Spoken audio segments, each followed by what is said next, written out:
नमस्कार, मैं हूं राघवेंद्र दुबे। आज बात करेंगे ब्रजभूषण शरण सिंह की बदतमीजी का।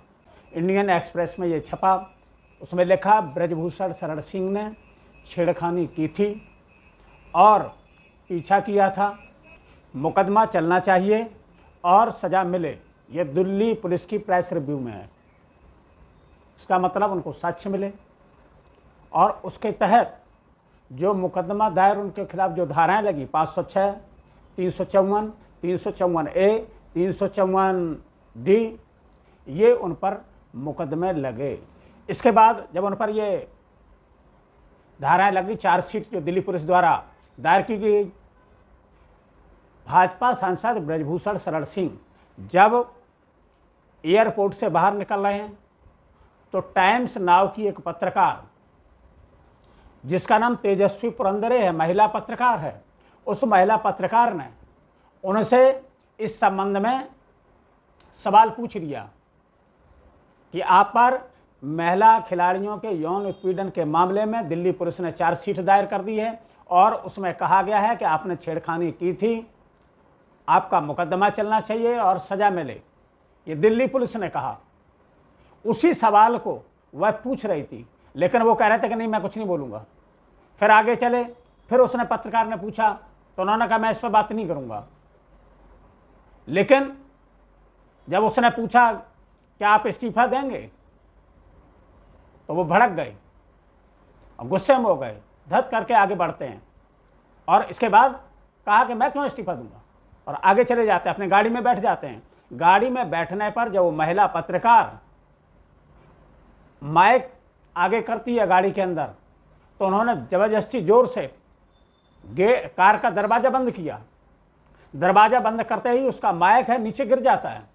इस्तीफा किस बात की मांग रहे हैं आप? है आपके खिलाफ, आप इस तरह से कैसे बात कर सकते हैं? देने के इसमें क्या गया? हमारे mic. So this was Brij Bhushan Sharan Singh who just misbehaved with a media person. अब माइक नीचे गिरने पर वो अच्छा हुआ ये कि उसके हाथ में कोई चोट नहीं आई। अगर उसका हाथ उसमें दब जाता, जिस तेजी के साथ, जिस झटके के साथ ब्रजभूषण शरण सिंह ने उस दरवाजे को बंद किया, जिस गुस्से के साथ किया, उसमें लग रहा था कि अगर उसका हाथ आ जाता तो वो माइक उठाने के लायक भी नहीं बचती। यह है बीजेपी के सांसद का संस्कार। उसका माइक नीचे गिर जाता है और माइक उठाती है।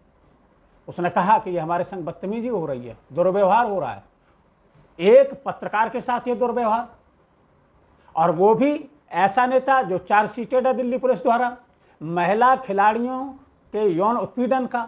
वो महिला खिलाड़ी जिन्होंने देश का मान और सम्मान पूरे विश्व में ऊंचा किया हो, देश के लिए मेडल लाने का काम किया हो, चाहे ओलंपिक हो या दूसरे खेल हो, उनमें मेडल लाने का काम किया। ऐसी खिलाड़ियों को कई महीने धरना देना पड़ा इस बाहुबली सांसद की गिरफ्तारी के लिए, इसके खिलाफ FIR दर्ज करने के लिए। याद होगा आपको कि दिल्ली पुलिस क्या करती, दिल्ली पुलिस को मजबूरी में ये चार्जशीट लगानी पड़ी क्योंकि महिला खिलाड़ी उस पर अड़ी नहीं। इससे पहले यही दिल्ली पुलिस थी जो उनकी FIR लिखने के लिए ही तैयार नहीं थी। लेकिन जब वो खिलाड़ी सुप्रीम कोर्ट पहुंची और सुप्रीम कोर्ट के निर्देश पर FIR लिखी जाती है, फिर जांच होती है और जांच में किस तरीके की बाधाएं हुई पता है, और उस FIR को सुप्रीम कोर्ट के आदेश के बाद भी और उस FIR को लिखने से पहले दिल्ली पुलिस की सबकी आला अधिकारियों की बैठक होती है कि कैसे लिखा जाए, क्या करें, क्योंकि ब्रजभूषण शरण सिंह को बचाना भी है। अब ये चार्जशीट दाखिल हो गई है और चार्जशीट पर ही सवाल महिला पत्रकार ने पूछा, और पूछना भी चाहिए क्योंकि अधिकतर मीडिया इस समय गोदी मीडिया बन चुकी है। उसको प्रश्न पूछने में सत्ता पक्ष से डर लगता है। उसका सवाल हमेशा विपक्ष से होता है कि आपने क्या किया, आपके पहले सरकारें थी, उन्होंने क्या किया, आपका नेता ऐसा था, तो उस पर प्रश्न करते हैं। लेकिन तेजस्वी पुरंदरे के मामले में बीजेपी की जो रही बची कसर थी उसकी भी जगह घसाई हुई, और बीजेपी जब तक ब्रजभूषण शरण सिंह को बचाने का काम करती रहेगी, बीजेपी के लिए मुसीबत खड़ी होती रहेगी। क्योंकि इस देश की आधी आबादी महिलाओं की है। पहले महिला खिलाड़ियों के साथ घिनौना कार्य किया, क्या क्या उन्होंने आरोप लगाए कि कहाँ कहाँ वो छूते थे, कभी ब्रेस्ट पे हाथ लगाते थे, कभी कमर में हाथ लगाते थे, कभी कुछ करते थे। ये सारे आरोप लगने के बाद अब महिला पत्रकार जिसका काम था सवाल पूछना, जब उसने सवाल किया तो नेताजी भड़क गए, और नेताजी ऐसे भड़के कि उन्होंने ये भी नहीं देखा कि ये महिला है, क्योंकि ये बात सिर्फ महिलाओं के सम्मान की बात सिर्फ भाषणों में होती है, लेकिन जब दैनिक जीवन में वही बात आती है तो दैनिक जीवन में उनकी असलियत दिख जाती है कि किस तरीके से महिलाओं से व्यवहार करती है। उस महिला का हाथ बच गया, अगर वो टूट जाता तो वो माइक उठाने के लायक नहीं बचती। इस तरीके का काम। और सबसे बड़ी आश्चर्य की बात ये कि जितने जाने माने पत्रकार हैं जो कई तरीके का, कोई पाठशाला लगा रहा है, कोई दूसरा दिखा रहा है, ब्लैक एंड व्हाइट दिखा रहा है, कोई कितने पत्रकारों के ट्वीट आए इसमें कि उन्होंने महिला पत्रकार का पक्ष लिया हो, विरोध किया हो ब्रजभूषण शरण सिंह के कृत्य का, तो उसको ये काम नहीं करना चाहिए था, ये इस तरीके का व्यवहार नहीं करना चाहिए था महिला पत्रकार के साथ। लेकिन नहीं, टाइम्स नाउ को ही देख लीजिए, कितने लोगों ने उनके देख लीजिए, बड़े से लेकर के छोटे पत्रकार तक, कितने लोगों ने ट्वीट किया सोशल मीडिया पर या फिर और अन्य माध्यमों पर, कहाँ लिखा, कहाँ विरोध किया सरकार का। इसीलिए ये दशा हो गई, जो आप जब तक सत्ता पक्ष के पक्ष में आप बातें करते रहेंगे, सत्ता के जयकारे लगाते रहेंगे, अपने फायदे के लिए सत्ता संरक्षित रहेंगे, तो फिर यही स्थिति होगी, आपको मान सम्मान नहीं मिलेगा।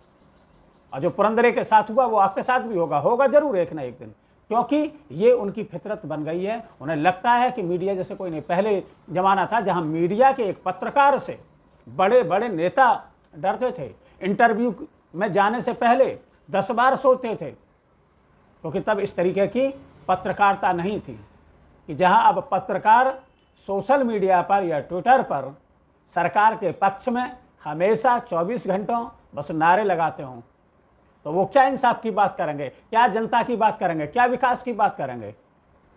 वो जहां सरकार की कमी दिखाई देगी वहां दूसरा मुद्दा चला देंगे। ब्रजभूषण शरण सिंह का मामला है तो दूसरा मामला चला दिया, बंगाल का चलाने लगे, मणिपुर का आया तो मणिपुर की बात नहीं हुई, बात बंगाल की होने लगी। जहां उन्हें ठीक लगेगा वहां करेगा। इसके बाद ब्रजभूषण शरण सिंह का बयान आ गया, अपनी सफाई दी, पूरा 1 पेज का उन्होंने बयान दिया। और बयान दिया क्योंकि इस मामले को लेकर के कांग्रेस की नेता प्रियंका गांधी ने एक ट्वीट कर दिया। ट्वीट क्या था, आपको ट्वीट बता देते हैं। प्रियंका गांधी ने कहा कि कानून और नैतिकता कहती है कि महिलाओं के साथ अत्याचार करने वाले आरोपी को उसके पद से हटाया जाए, निष्पक्ष जांच हो, गिरफ्तारी हो और अदालत में उसे सजा दिलाई जाए। लेकिन भाजपा सरकार में देश का मान बढ़ाने वाली महिला खिलाड़ियों के साथ अत्याचार करने वाले आरोपी को बचाया क्यों जाता है, मामले को दबाया क्यों जाता है, जांच में मामले को रफा दफा क्यों किया जाता है, पूरी सरकार इस मामले पर मौन क्यों है, आरोपी अभी तक भाजपा में क्यों है और कोई कार्रवाई क्यों नहीं हुई, ये सवाल उठाया प्रियंका गांधी ने, ट्वीट किया। और प्रियंका गांधी के ट्वीट के बाद ब्रजभूषण शरण सिंह का एक पूरे पेज का उनकी सफाई का उन्होंने डाली, और सफाई में पूरे आरोप उन्होंने कांग्रेस पे लगा दिए कि जो ये हो रही हैं घटनाएं उसमें प्रियंका गांधी, दीपेंद्र हुड्डा और कांग्रेस, इन सबकी मिली भगत से यह सब हो रहा है। पुलिस की, उन्होंने कहा कि प्रियंका गांधी का ट्वीट देश को गुमराह करने का षड्यंत्र है। पुलिस की जांच से कानून किसी को अपराधी नहीं मानता, यह अधिकार न्यायालय को है और न्यायालय में हमें भी अपना पक्ष रखने का अधिकार हमें संविधान देता है। ऐसा लगता है प्रियंका गांधी और कांग्रेस को न्यायालय पर भरोसा नहीं रहा है, इसलिए यह हर मामले पर मीडिया ट्रायल करती हैं। अरे भाई, मीडिया ट्रायल पहले भी हुआ है, किसका नहीं हुआ, जिस पर आरोप लगा, आरोप ही नहीं, अब तो चार्जशीट दाखिल होगी दिल्ली पुलिस की। तो दिल्ली पुलिस की जहां चार्जशीट दाखिल हो गई है, तो आप क्या चाहते हैं कि मीडिया में ये बात नहीं आए? जो कृत्य किया है वो तो मीडिया में आएगा ही। उन्होंने एक पूरे जो पन्ने का लिखा, उन्होंने सिलसिलेवार एक बिंदु लिखा कि मुझे कांग्रेस ने कब कैसे फंसाया, कब गिरफ्तारी हुई, उन्होंने ऐसे बताया कि जैसे वो दूध के धुले हुए हैं और उन्होंने कभी कोई गलत काम नहीं किया, और जो 35-36 मुकदमे उन पर चल रहे हैं या हैं, वो सारे मुकदमे झूठे हैं, फर्जी हैं, क्योंकि वो तो एक संत आदमी है, उन्होंने कभी कुछ नहीं किया। उन्होंने सिलसिलेवार लिखा, उन्होंने लिखा कि हमारे जो स्वर्गीय चंद्रभान शरण जो उनके बाबा थे, 1952 में कांग्रेस से विधायक बने थे, और उनकी हॉस्पिटल में मृत्यु हो जाती है रहस्यमयी परिस्थितियों में। इसमें भी कांग्रेस का हाथ है। देखिए कहाँ तक स्थिति चली गई कि अपने अपराध को छुपाने के लिए कांग्रेस का सहारा लिया जा रहा है कि भैया मैं तो ठीक हूँ, लेकिन क्या करें, कांग्रेस के कारण फंस रहे हैं।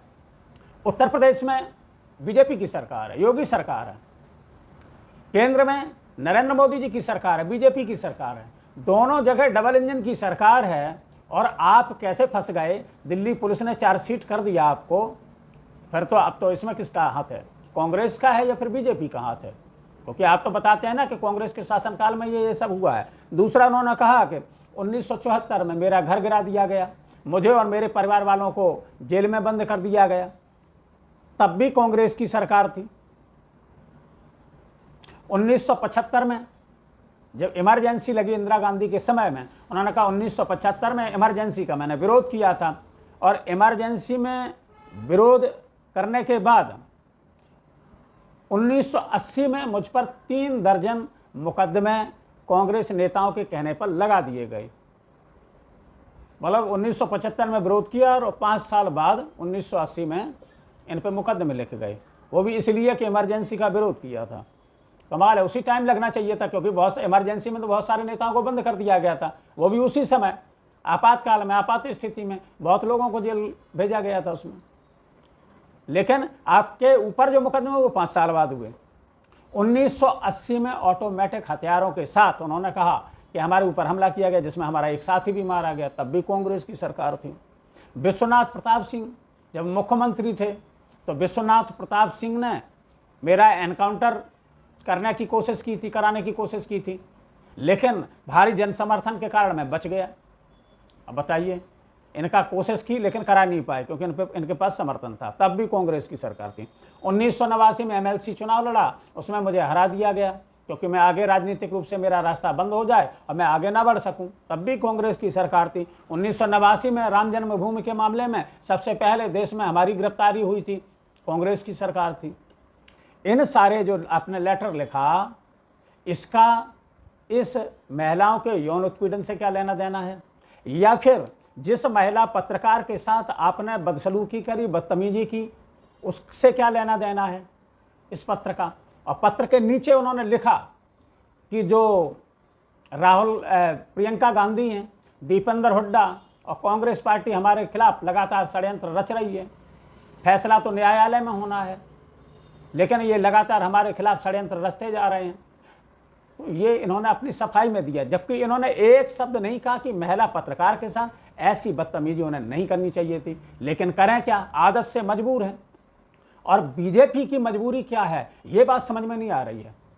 उत्तर प्रदेश में हो सकता है कि जो गोंडा के आसपास के ज़िले हैं, 4-5 सीटों पर, लोकसभा सीटों पर वो प्रभाव डालते हों, लेकिन उसके कारण पूरे भारत में उसका नुकसान बीजेपी झेले या पूरे विश्व में जग हसाई करवाए कि इनका एक सांसद जो नारा देते हैं बीजेपी के लोग, बीजेपी नारा देती है बेटी बचाओ बेटी पढ़ाओ का, और उस नारे के बाद बेटियों के साथ अन्याय हुआ, महिला खिलाड़ियों के साथ अपमान हुआ, उनको धरना देना पड़ा, धूप में, बारिश में, सब में उनको रहना पड़ा। इसके बाद जब उन्होंने नई संसद भवन जो बनी थी उसके उद्घाटन के दिन जब उन महिला खिलाड़ियों ने उधर अपनी बात रखने के लिए नई संसद भवन की तरफ कूच किया, तो दिल्ली पुलिस ने उनके साथ बर्बरता की, उनके साथ बदतमीजी की, और उनका जहां पर जंतर मंतर पर वो धरना दे रहे थे उनका सब टेंट हटा के वहां खत्म कर दिया।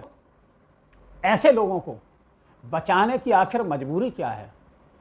और उस मजबूरी में जब प्रधानमंत्री जी हर चीज़ में प्रखर और मुखर होकर के ट्वीट भी करते हैं, भाषण भी देते हैं, जगह जगह जाकर के टारगेट करते हैं, दूसरे दलों को, विपक्षी नेताओं को बताते हैं ये भ्रष्टाचारी हैं, चोर हैं, सब इकट्ठे हो गए हैं, लेकिन जब अपने किसी की बात आती है, अपने सांसद की बात आती है, या अपने किसी विधायक की बात आती है, या अपने मंत्रियों की बात आती है, तो फिर वो नैतिकता कहाँ चली जाती है? वो नैतिकता रहनी चाहिए। दूसरे पर केवल प्रहार करेंगे और अपने को बचाने का प्रयास करेंगे तो जनता को आप मूर्ख मान रहे हैं। जनता ये सब जानती है। ये ब्रजभूषण शरण सिंह ने शक्ति प्रदर्शन किया था जब उन पर ये सारे मामले चल रहे थे, और पूरे प्रकरण में अगर देखा जाए ब्रजभूषण शरण सिंह लगातार बोलते रहे। इतने गंभीर आरोप लगे थे, अब तो चार्जशीटेड भी हो गए, लेकिन वो बोलते रहे। उन्हें मौन हो जाना चाहिए था, लेकिन वो मौन नहीं हुए, बोलते रहे। प्रधानमंत्री जी को बोलना चाहिए था, लेकिन वो मौन हो गए। कितना विरोधाभास है। इन पर कार्रवाई होनी चाहिए। जब शक्ति प्रदर्शन किया, काफिले के साथ किया, और उन्होंने वहां पर कहा, पत्रकार ने जब पूछा कि मैं कैसरगंज से चुनाव लड़ूंगा लड़ूंगा लड़ूंगा, मतलब खुद ही ऐलान कर रहे हैं। इसका मतलब पार्टी हाईकमान कुछ नहीं है, जो भी हैं ब्रजभूषण शरण सिंह, और तमाम गंभीर आरोप हैं जिन पर पहले से ही आपराधिक मामले रहे हैं। ऐसे व्यक्ति को बचाने का काम अगर सरकार करे, और यही भक्ति का अमृतकाल चल रहा है। भक्ति के अमृतकाल में जहां मीडिया भी नहीं बोल रही है, एक महिला पत्रकार के साथ बदतमीजी होती है और मीडिया कुछ भी नहीं कहती है। आप देखते हैं कि जो उन पर चार्जशीट दिल्ली पुलिस ने दाखिल की है, क्या उनकी गिरफ्तारी होगी? क्या ब्रजभूषण शरण सिंह जेल जाएंगे? और सरकार इस पर क्या रुख अपनाएगी? क्योंकि 2024 का लोकसभा चुनाव दहलीज पर खड़ा है, और ऐसे मुद्दे उनके सामने खड़े हैं जहां महिला खिलाड़ियों के अपमान की बात हो, उनके साथ यौन उत्पीड़न का मामला हो, और उसका आरोपी जिस पर चार्जशीट दाखिल ब्रजभूषण शरण सिंह भाजपा का सांसद हो। ऐसे में सरकार क्या रुख करती है, प्रधानमंत्री इस पर क्या करते हैं, ये देखने की बात होगी। कानून कैसे अपना काम करेगा, दिल्ली पुलिस कैसे अपना काम करेगी, ये सब देखने वाली बातें होंगी। फिर मिलेंगे किसी नए मुद्दे के साथ।